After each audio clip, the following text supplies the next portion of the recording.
Ćao drugari,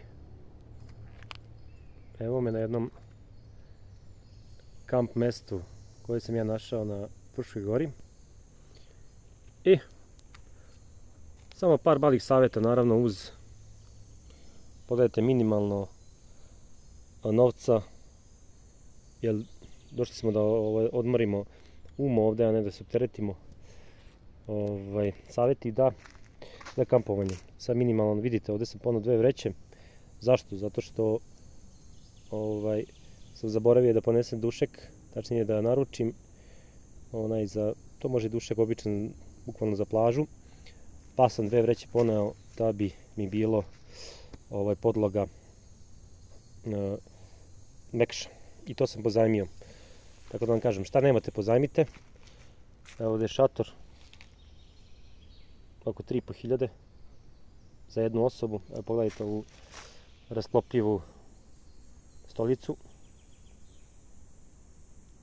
Ovdje je kanister, vidite, sa česmom, da mogu da se operem ili da se umijem ili šta god. Ovdje je sto za kampovanje. Ovdje su te sitne stvari koje su dosta bitne. Maramice. Danas neću paliti roštilj ili vatru, vidite, zato šerpe. 2 šerpe, pravit ću pastu, vidite. Ovo je sa ovim uloškom za plin.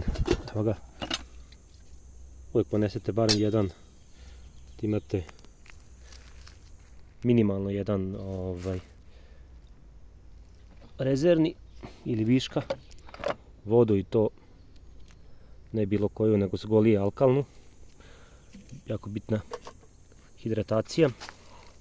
Evo što ću praviti, na primjer, pošto je pretoplo, pravit ću testeninu sa tunjevinom. Evo obično za pasta sos paradajza stavite tunjevine, promešate sve i to je to. Uvijek kese za smeće, 1, 2. Tu je i džezva za kafu. Evo kafe i turska. Tu je negdje i Neskafa. Još jednu džezvu. Plastične čaše. Evo još jedan plin ukoliko zatreba. Tu su naravno metalna, ona može biti šolja za čaj, za kafu, za vodu. Još jedna šolja za kafu, čaj ili šta god. Tu su viljuške, maramice, sapun, sredstvo za dezinfekciju ruku, biće potrebno za roštilj, ali to danas mi neće trebati, pošto neću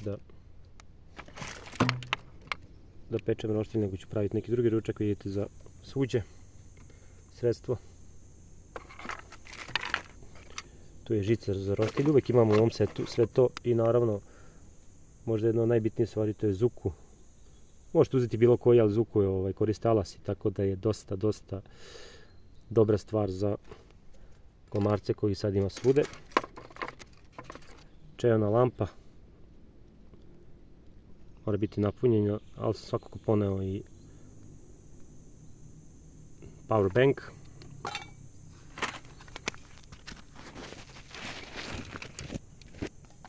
Evo set za kampovanje, dosta bitna stvar. Tu su, evo, još jedna lampa za šator, upaljači, i to je to. I dobra volja, naravno.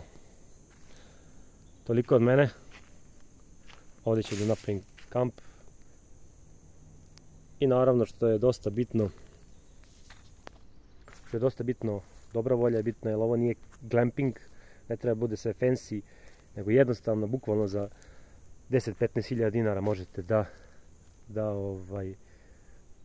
dođete i da uživate, da izađete iz te zone komfora što jeste kamping, znači jednostavno i minimalno. Za sva pitanja stojim na raspolaganju. Pozdrav, ćao!